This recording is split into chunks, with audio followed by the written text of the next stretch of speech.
So let's begin with what I used to think it meant to be fashionable versus stylish, because I always knew that there was a difference, but I had never taken more than a minute or two to think about it. Like, it never really meant anything to me. It wasn't a part of like my own philosophy on clothing and expression through clothing. Like, it wasn't a super developed thought. It was kind of jumbled in my brain. I thought being fashionable, it was mainly about designer brands. Like, to be fashionable means to know about all the brands, to, wear stuff with logos, to buy the latest, trending item that's sort of viral, to be super on trend. For the most part, leaning into sort of designer brands, right? Not all the time. I mean, trends aren't always dictated by large fashion houses. Sometimes they're dictated by Urban Outfitters, and that's also in some ways at times a designer brand. Not really, but you know what I mean? Like, I thought of being fashionable as being so predictably on trend that it's an art in itself, right? Like, wearing what's on the runway, even if it's like doesn't really fit you right or something. It was more about money and status in my head. I thought being fashionable meant wearing what was in fashion from an industry standpoint. Does that make sense? Like, wearing what the brands want you to wear. It's not taking any risks. It's not inventive. It's just taking what the brands are making that's currently trendy in the zeitgeist and wearing it. There's maybe less personal style involved. It's safe. It's arguably sort of vanilla. You can be fashionable and look great, but you look no different than a model on a runway or a mannequin in a trendy store. It's maybe a bit less interesting. Whereas to be stylish means not just to wear what the mannequin's wearing, but to style the clothing. Okay? Somebody who's stylish knows how to accessorize, layer, make things their own. To be stylish is to be the micro trend final boss. Okay? Do you know what the micro trend final boss is? Don't worry, I'll tell you. Micro trends, let's break it down. Micro trends are little trends that pop up on the internet every few weeks. Definitely heavily dictated by the zeitgeist. Like, it's so deeply ingrained in the culture that if like you're not online, you might not even notice that it happened. It's little things like bows or certain patterns or the little heeled sneakers from Isabel Marant, if you know what I'm talking about, those little heeled sneakers, or like putting charms and stuff on your purse, as it's called on the internet, Jane Birkining your bag. If you don't know what that means, Google it. But, putting all little charms and necklaces in your watch and hanging stuff off your bag, all of those things are, ways to style clothing. It's one thing to just put on clothing, put on a shirt, put on a pair of pants, put on a shoe. You can either do that in like a utilitarian way, if you're just wearing simple basics, right? Or you can do that in a fashionable way. You're wearing a trendy top, a trendy silhouette of a top and a trendy silhouette of a pant and a trendy shoe. Or you could be stylish. You could truly style the clothing, okay? You could take a trendy bag, but then you could add a bunch of charms, and then you could put on a pair of pants, and then you could cuff them in a way, and then you could wear socks, 2 different types of socks, and then you could wear a trendy shoe. And then you could wear a tank top with a long sleeve shirt under it, and then with a pair of glasses, and then with like 50 barrettes in your hair. You know what I'm saying? Incorporate as many fucking trends as you possibly can. Micro trend final boss. That's what I thought being stylish was. I thought it was to be the micro trend final boss. To be a fashion person, right? To constantly be evolving and changing personal style, to be constantly trying and experimenting with every single trend, to ideally at times be ahead of the trends. It's to be doing the fucking most, okay? That's what I thought it meant to be stylish. It's not about wearing expensive clothing. It's about knowing how to create a vibe and knowing how to put together something that no one's ever fucking seen before. That's what I thought it meant to be stylish. And to be honest, I was kind of haunted by what my definition of stylish was. Like this definition of stylish for me haunted me. It was kind of exhausting. I was like, God, it's so much fucking work to be stylish, you know? Like I want to be stylish. I don't want to be fashionable. I want to be stylish. This is how, we truly express ourselves and are unique and use fashion to truly show who we are, right? Is to do the fucking most. It's to take every single thing that you love on Pinterest and put it on you and become that. Is to find the things that work for you and then do all of them at once. But then to also constantly be exploring and actively trying to fix, like, okay, what's the next thing though? What's the next thing though? Constantly be on top of it, be one step ahead. I realize now that my definitions were wrong. Were they completely wrong? No. In fact, they're pretty close. But there are some key differences. They are so minor. They're so minor that some of you are going to roll your fucking eyes and be like, Emma, I mean, seriously, you're just fucking grasping at straws at this point for podcast topics. Like, what the fuck are you talking about? At this point, you're taking a metaphorical microscope at every single thing that on planet Earth. And my God, is it exhausting for you probably, but then also for everybody else. Emma, please give it up. No, you're wrong. There is a key difference between what my definitions used to be and what I realized the definitions are, what it truly means to be fashionable, what it truly means to be stylish. Okay, what I realize now is that to be fashionable is far less simple. Okay, I thought it was just like wearing designer brands, sort of being a mannequin, right? Like being a walking mannequin from stores, okay? So like wearing an exact Louis Vuitton runway outfit, leaning into the logos, leaning into the brands, right? Wearing exactly what an Urban Outfitters mannequin is wearing. They signal to the world very, very clearly and very loudly, I'm aware of what's trendy. Look at it, it's on my body. I'm into fashion. Look, what I realized was in the age of the internet, it's far more complex than just copying what's on the runway, if you have the means to do that, or copying, the Urban Outfitters mannequin. It goes so much deeper than that. Okay.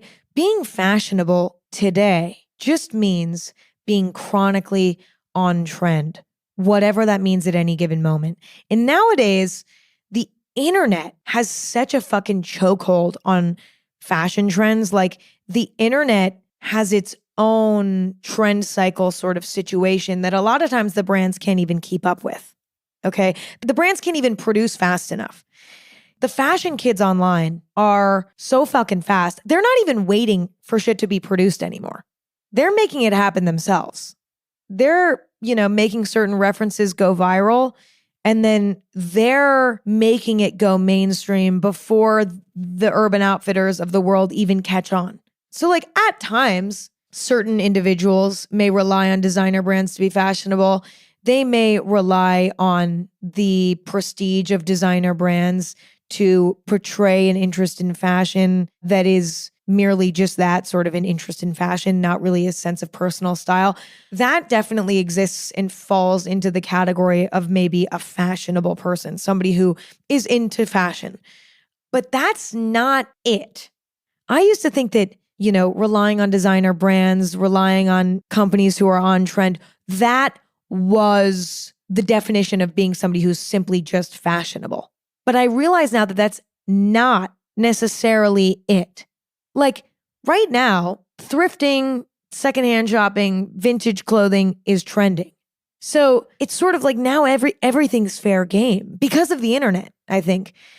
It's gone from being like, well, you're just mimicking the mannequins and the models for certain clothing stores that are trendy. Now it's you're mimicking the trends of the internet, it's the wild, wild west on the internet. Now, what complicates it is the trend over the last few years. Online, if you look and see what fashionable people are wearing, what is currently trending is mimicking people with personal, distinct style. Stick with me here. People in the past who have maybe taken risks, innovated, who are maximalist, who have shown really distinct personal style, those people have now become icons. Their personal style has now become a trend. Okay. A great example is Jane Birkin. Jane Birkin had a very strong sense of personal style. And one of her staples was her Birkin bag. It's a bag named after her.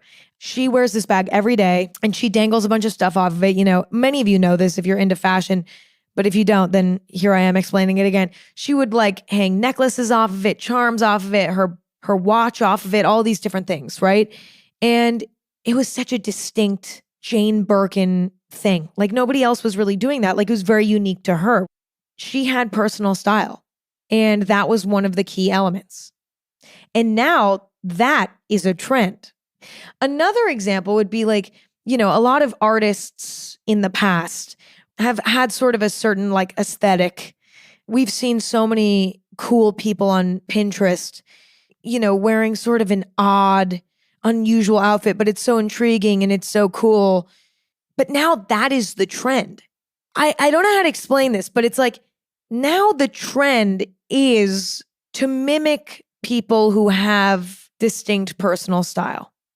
I personally was fooled into thinking that being the micro trend final boss meant being stylish, because participating in all these different micro trends, and especially doing them all at once, sort of mimics the appearance of somebody who has a really distinct personal style.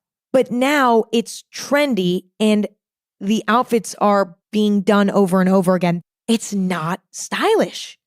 I think it was stylish for the people who maybe did it originally, but I think now it's a trend.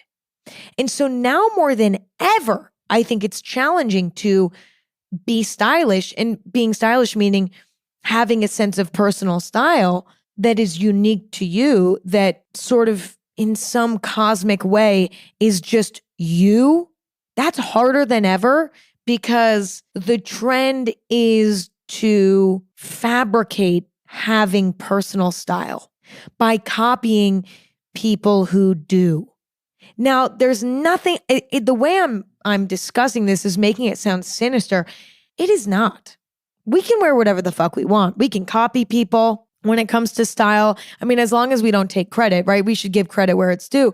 But like, we can wear whatever we want. There's no moral hierarchy. It's down to personal preference. Do I personally think that one is more favorable? Yes. But before I continue, I want to be clear that I do not attach moral value to this stuff. I love looking at people who are fashionable. I also love looking at people who are stylish. I love watching trend cycles. I think it's very creative. Even when you're following trends, there's so many ways to follow trends in a way that's creative. I'm absolutely amused and visually delighted by looking at somebody who is very fashionable and participates in all the trends and is keeping up. I enjoy that. And most of the time, people put a little bit of their own spin on it. And I think that's interesting and fun. And that is a hobby. But there is a difference. I've figured out sort of a test to determine whether an outfit is fashionable or stylish. The mannequin test. Okay. Imagine you were to take a mannequin and put one of your favorite outfits on it. Now, bring in 50 people that you know. Some people are like your best friends and loved ones. Some people are your teachers, your bosses, your coworkers, like you barely know them. And then you take two other mannequins, and these two other mannequins are trending outfits right now. And now you ask everybody which one is your outfit. If people can figure out immediately which one is you, you're stylish because you stand out. You're not copying, you're not trending, whatever. And if majority of people would struggle to figure out, you know, which one is your outfit, then good chance that you're fashionable. And that's cool too. Now, I've never tried that test, and I won't ever. But, you know, I think if you imagine in your head this test occurring, you can kind of guess what the results would be for yourself. I ended up realizing how rare it is that people are truly stylish. I think most people in the fashion world are fashionable, and that's great. But I think many people want to be stylish. I want to be stylish. That's a goal for me. So now what do I think it means to be stylish? I realize now it's not about styling outfits in the most maximalist way possible to make the outfit feel unique, utilizing every single micro trend in one outfit, layering in a trillion different ways to create something that literally no one has ever seen. It's not that. Instead, it's sort of undefinable. Instead, it's about having a truly distinct sense of style that feels unique to the person wearing it. That could mean accessorizing and styling to the max, but it could also mean wearing something shockingly simple that is just a unique pairing of specific items. It's maybe a bit unexpected. It's not something that you could find on Pinterest. It's them. They thought outside the box, and they've not even necessarily created something new, but they've done something that feels so authentic to them that it just makes sense. It feels like they were born wearing it.